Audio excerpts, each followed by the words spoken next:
So in macro, the fears expressed by financial markets last week have subsided over the weekend as we start the new week. Oil prices, bond yields, and the dollar have all stabilized their recently elevated levels.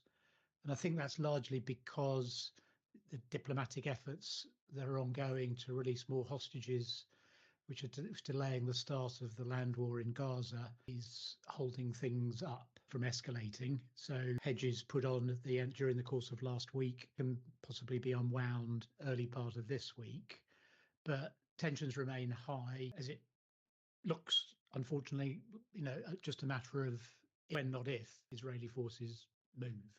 So certainly something still that I think is going to dominate markets and investor sentiment for the foreseeable future. Meanwhile, back in the world of the economy, we've got quite a lot of data out this week. We get UK unemployment numbers, US PMI data tomorrow. We get US oil inventory data, which, given what's going on in the Middle East, I think are going to be looked at more closely than normal in terms of the impact it might have on energy prices. Wednesday also we get Powell is giving another speech, so that's going to be closely watched, obviously.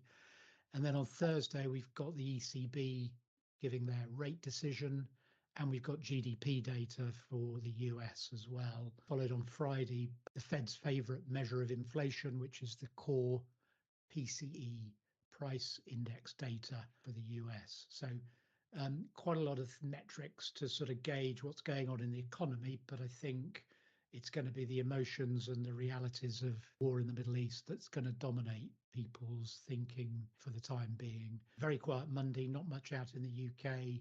There's a warning from Vistry, the house builder, which I'm sure Alistair will be covering in his daily notes. So that's it from me.